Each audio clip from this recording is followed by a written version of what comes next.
At 3 in the morning, my phone started buzzing, dragging me out of a heavy sleep. A deep NYPD officer's voice came through the line. "We just found a man. He said he needs to call his dad. He told us you'd know about the watch he left behind." My heart just stopped. My son, alive, after 10 years. If you want to follow this journey, don't forget to subscribe so you won't miss a single moment of this story. I drove through the night from Boston down to New York with my mind wiped clean, except for the image of that Rolex I once pressed into Ethan's hand. That watch. I used to hold it winding every minute, every second. And every time I looked at it, the memory of our last fight came rushing back, the one right before he walked out. I kept asking myself, were all these years built on a mistake? Was the boy I believed dead ever really gone? When I reached Queens, they led me into the ER. Dim lights, the sting of antiseptic cutting straight up my nose. And there he was, a thin, hardened man with sunburnt skin scars scattered across his face and arms. He looked older, so much older than 38 that my knees nearly gave out.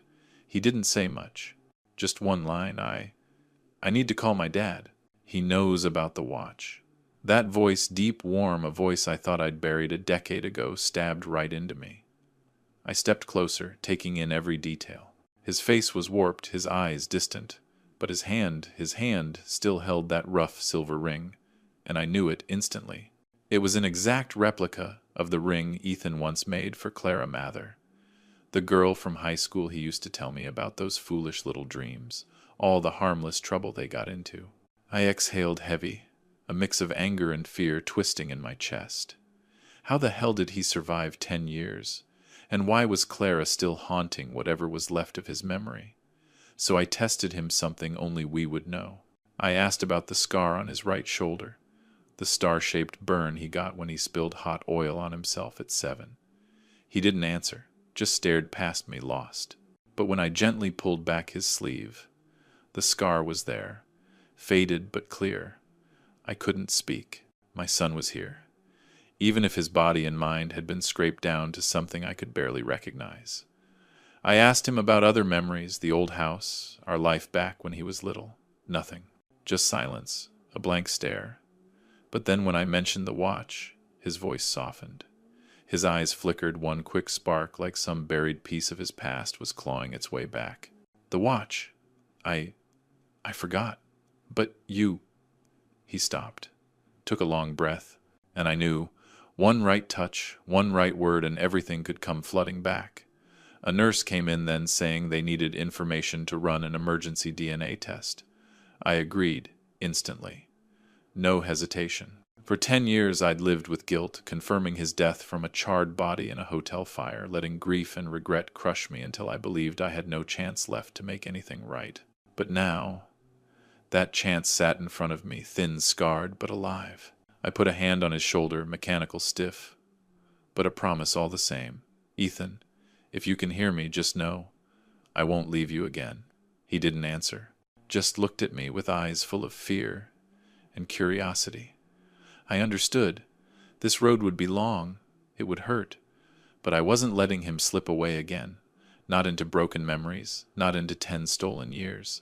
When I left the hospital, I told the nurse to keep everything quiet. Then I called an old private investigator, the same one I'd hired after the fire a decade ago. If Ethan survived, we needed answers. We needed to know what really happened in that long, empty stretch of time. I drove back to the hotel where the fire had taken place, staring up at the blackened, crumbling walls, thinking about everything lost and everything I might still reclaim. I took a deep breath, forcing myself to stay steady. I'm not young anymore. But anger and fatherly instinct had dragged me back to this point, to this moment where every step was for Ethan. I knew, if I could just get through this door, I'd find my son. And maybe I could buy back the years I'd failed him. And as the night slowly gave way to a New York dawn, it hit me. That call at 3 a.m. wasn't some random accident. It was a warning. A chance. A single ticket for me to become the father my son deserved, even if my own heart was nothing but old scars. I stayed at the hospital until morning, my eyes never leaving the man in front of me. He stayed quiet, only whispering a few broken words here and there, But in his eyes, every now and then, something familiar sparked to life, something that made me hope and fear all at once. I knew that, to be sure. To really know if this was Ethan, I needed more than a watch, more than a fleeting look. I needed the marks only my son carried. I started with the scar on his right shoulder, the one that always reminded me of that awful summer afternoon when he was just a kid. I gently placed my hand on that shoulder, searching his eyes for a reaction, and for a moment he flinched. Then he jerked back like something deep inside him recognized the touch. The scar was still there, clear, undeniable, but he didn't remember a damn thing about it. My chest tightened, but somehow a small piece of me eased up. At least the body was his. At least that much was real. Then I looked at his hand, at the rough silver ring catching the cold hospital light. This ring... "Do you remember who gave it to you?" I asked. He frowned, clenched his fist, and whispered, voice trembling, "A girl. Clara. I remember. But I don't know who she is." My heart dropped. That was the ring Ethan made by hand for his high school girlfriend, Clara Mather. And that memory, that single name, opened a door I'd tried to bolt shut for a decade. Clara, the girl once convicted of murder. But was Ethan tied to that case, or was he just another victim swallowed by the same nightmare? I held back every ounce of emotion, knowing one wrong move might push him deeper into fear. I asked about the old house, about our walks around Boston in the evenings. He only shook his head, blank eyes drifting toward the window as if he were trying to reach for a memory buried far beyond his grasp. But when I mentioned the watch, his eyes flickered again. A spark. A sign that not all was lost, some part of him was still fighting to come back. The doctors came soon after and urged me to authorize an immediate DNA test. I agreed without thinking. Science had to speak now. Not hope, not guilt, not imagination. For 10 years I lived with the belief that I'd buried my son based on the wrong body, burned, unrecognizable, taken from the hotel fire. And all that time, I blamed myself. But now every reaction, every little clue in this broken man pointed to a different truth, one I couldn't walk away from. While waiting in the hallway, staring at the floor tiles like they might give me answers, another thought hit me. More than proving who he was, I needed to understand what he'd lived through. He'd lost his memory. But why? The fire. Or something darker, someone else stripping his life away piece by piece. I pulled out my phone and called the old private detective, the one who'd helped me years ago, now retired, but still sharper than. Most men half his age. A few hours later, he arrived with a thick, worn notebook, its corners bent, its cover tired. He flipped through the pages, showing me notes about a hidden network, a shadow organization that snatched up homeless people and amnesiacs, forcing them to work in ghost factories around the edges of New York. Every line I read carved a deeper wound. Ethan, my boy, might have been kidnapped, starved, beaten, worked to the bone until his memories shattered. And all those years, I thought he was dead. I looked back at him, sitting quietly on the hospital bed, eyes empty, fingers still curled around that silver ring. Everything, the scar, the ring, his reaction to the watch, came together like a cruel, undeniable puzzle. This was my son, alive, but ripped away from the world, used and forgotten by men who should have rotted in hell. Inside me, anger surged, hot, steady, dangerous. But beneath it was something stronger, resolve. I didn't just want to bring my son home. I wanted justice. I wanted retribution. I wanted to take back everything stolen from him. No hesitation. I set the next steps into motion, DNA confirmation, tracking the organization, preparing myself for truths far uglier than anything I'd imagined. As New York's night slowly surrendered to a thin, pale sunrise, I felt it deep in my bones. This wasn't an ending. It was the beginning of proving Ethan was alive, the beginning of reclaiming the years I'd lost, and the beginning of a fight fueled by rage, regret, and the kind of fatherly love that never dies, even when everything else does. When the DNA results hit my phone, my hands started shaking not from fear, but from a wave of joy tangled with 10 years' worth of buried rage. 99.98%. My son, Ethan Reed, survived. But that joy carried a heavy weight. I was the one who misidentified that body 10 years ago. The one who let his mother die, believing her boy was gone. I let myself believe the story was over. And now that truth cracked open inside me, sharp and merciless. 10 stolen years? Who the hell was going to pay for them? Not long after, the old private detective I'd hired back then showed up clutching a worn notebook, its spine cracked, its pages smelling of damp ink. He laid it open page by page and showed me his notes on a secret organization, a place where amnesiacs and homeless men were dragged off to work in ghost factories out on the edge of New York. Schedules, supervisors, tasks, wages, a cold, calculated system built to bleed people dry while the world looked the other way. I felt my blood start to boil. My son had been trapped in that hell, beaten, starved, worked into oblivion, surviving pain I'd never even imagined. I remembered his dazed eyes in the hospital, his reaction to the ring, the watch, all the pieces finally locked into place. He didn't just lose his memory. It was beaten out of him, taken, erased. And that hotel fire from 10 years ago, it wasn't an ending at all. It was a cover, a diversion, a way to swap bodies, hide Ethan, and bury him from the world. A chill crawled up my spine as the truth settled in. While I mourned him, Ethan lived. But he lived trapped in darkness I never saw coming. The detective explained the rest. Ethan might have been abducted right after the fire, or dragged away in the chaos, taken by people who saw opportunity in confusion. And then there was Clara. That ring, that fractured memory. It wasn't random. It was the last shard of himself they couldn't erase. They wiped everything else clean so he wouldn't know his own name, so he couldn't find his way home, so he stayed useful. But now, the truth was surfacing. I had the DNA. I had the notebook.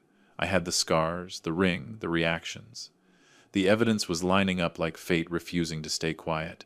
Standing in that hospital hallway, watching the pale morning light creep through the window, I told myself there was no more time to waste. Ethan survived, but time wasn't waiting for him. If I wanted him back, really back, I had to move now, not just to bring him home, but to tear this organization apart piece by piece. When I looked into his room, Ethan sat silently, his fingers wrapped around that silver ring, his eyes flickering with a faint awareness, as if he sensed someone had been looking for him for 10 long years. My anger sharpened into resolve, hard, controlled, dangerous, and that resolve turned into action.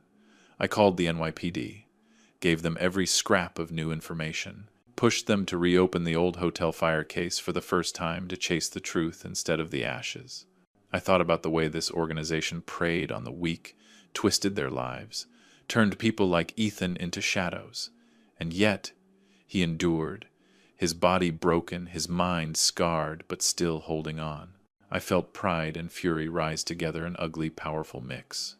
Finding my son wasn't just a miracle, it was a doorway to justice, a chance to drag this whole rotten system into the light, and to give Ethan back the years that were ripped away. That night, as New York sank under another blanket of darkness, Ethan and I sat by the hospital window, staring out at the city lights. I held his hand warm, alive, and for the first time in a decade I felt the presence of my son. Not a memory, not a ghost. A living, breathing man who still needed me. The evidence, the notebook, the DNA, those were just the first steps. I took a deep breath, feeling his pulse against mine, and swore to myself, no organization, no hidden empire. No shadow will bury the truth I'm about to expose. This isn't just a reunion. It's the beginning of a war. To drag those missing years out of the dark, and to help Ethan reclaim the man he was meant to be. I drove Ethan back to Boston in silence. Nothing but the wind cutting against the windows, and the steady hum of the engine filling the space between us. He sat curled up beside me, staring out at the world like he was trying to stitch together the scraps of memory still flickering in his mind. I didn't push him. After 10 years, every minute together felt like a fragile resurrection, and I knew I had to move slowly. When we arrived, I brought him to a medical center that specialized in neurological trauma and psychological injuries. A young doctor, serious eyes, steady voice, explained that Ethan was dealing with 2 blows at once: post-traumatic amnesia from the beatings and forced labor, and dissociative trauma from the fire and the horrors of those ghost factories. Every memory he had left of Clara or the watch were just fragments, the last pieces of a mind bent out of shape. When I saw him in that therapy room for the first time, Ethan flinched, his hands trembling. Dad, I, I see. A fire, he whispered, voice low and rough. I sat beside him, laid my hand on his shoulder, bony cold, too thin for a man his age, and said, "You're safe, Ethan. I'm right here." But even as I said it, my own chest tightened. The first therapy sessions were brutal. He didn't recognize me. He didn't remember Boston. He didn't even remember himself. Every time I mentioned family, his eyes drifted away like he was dodging something that hurt too much to touch. But slowly, tiny things surfaced. The way he held a coffee cup, that little frown when the light hit his eyes, the quiet longing when he looked at the watch I kept with me. Small things, fragile things, but enough to keep me hoping. One afternoon, after waking from a nightmare, he shot up, drenched in sweat, eyes wide. He stared at me like he was fighting to say something. Then he whispered, "It wasn't her." I saw him. Fear, confusion, and something else, something important flashed across his face. And I knew a piece of the hotel fire was breaking through. Not Clara. Someone else. Someone tied to that damn organization. I tightened my grip on his hand and told myself. The truth was finally clawing its way back, and I wasn't letting it slip again. In the days that followed, I watched Ethan begin to open up, bit by bit. He started recalling small moments running through the park as a kid, laughing, arguing with me about stupid things. Each memory was a tile, slowly rebuilding a map of a mind that had been shattered. I learned to be patient, to listen to the silence, to be the father I failed to be 10 years ago. One afternoon, as we sat together in the living room, Ethan suddenly asked Dad, "Do you blame yourself for letting me walk out after that fight?" The question hit like a fist to the ribs. Every regret, every damn year of guilt came flooding back. I was wrong, Ethan. I've never forgiven myself for that, I said, my voice rough, unsteady. He looked at me, clear eyes, steady, and placed his hand on my shoulder. "Dad, I'm home. You went through hell to find me. You're forgiven." In that moment, I understood something. Finding Ethan wasn't just about bringing him back into my life. It was about giving him back to himself, piece by fragile piece, and giving me a chance to repair the mistakes of a father who let anger and pride tear everything apart. Every session, every conversation, every memory recovered. It all pulled us closer, washing away the distance that time and pain had carved between us. That old watch now held between our hands was no longer just a gift. It was a symbol of lost years, old wounds, and new hope. We looked at it together not to mourn what was gone, but to remind ourselves that no matter how much fades, the bond between father and son never fully disappears. And when the Boston night finally fell, I knew this journey was only beginning.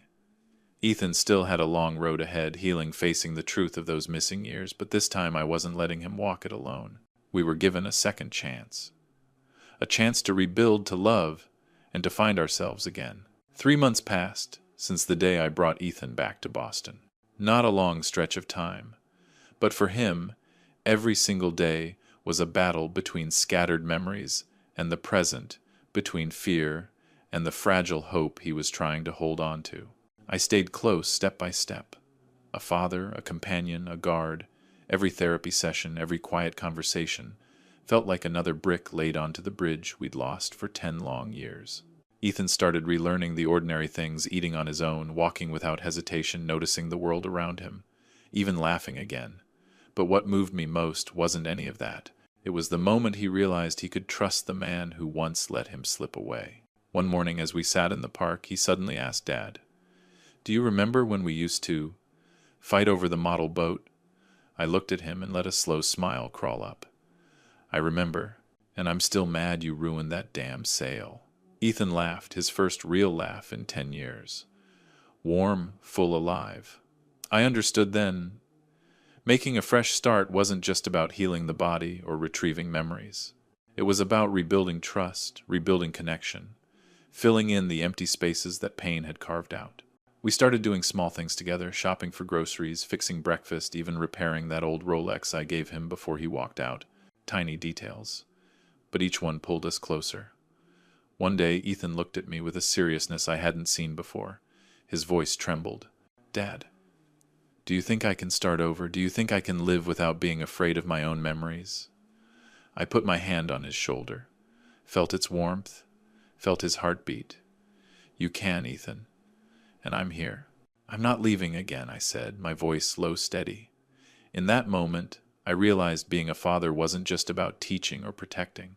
It was about walking through the darkness with your child side by side, no matter what the road looks like.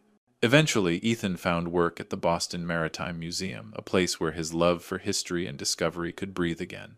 I watched him there, saw his eyes light up, saw him smile while sharing stories and artifacts with his coworkers. For the first time in 10 years, I saw my son not just surviving, but coming back to life, reclaiming the pieces that organization tried to erase.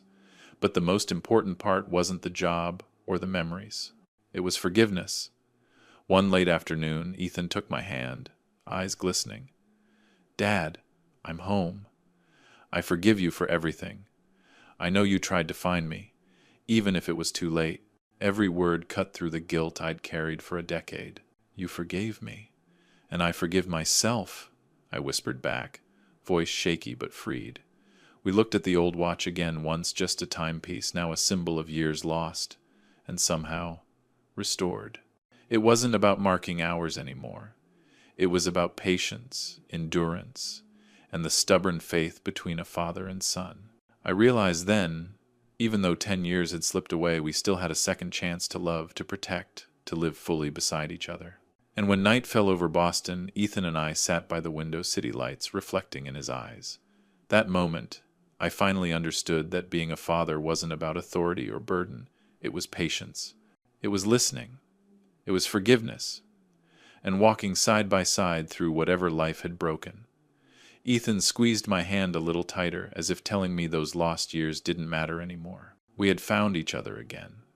We had healed the scars, and for the first time in 10 years, I felt like I was truly his father. Our story isn't just about reunion. It's a journey of forgiveness, of hope, of faith that refuses to die. And I know, no matter what darkness returns, we'll face it together, looking at that old watch that reminds us a father's love can outlast anything. Time, loss, pain, and this time, we're not losing each other again. Thank you all for following our story full of emotions until the very end. If you want to continue joining us on thrilling, moving journeys, please subscribe to the channel and turn on the notification bell so you won't miss any story. Your support is the motivation for us to keep sharing authentic, captivating, and emotionally rich stories.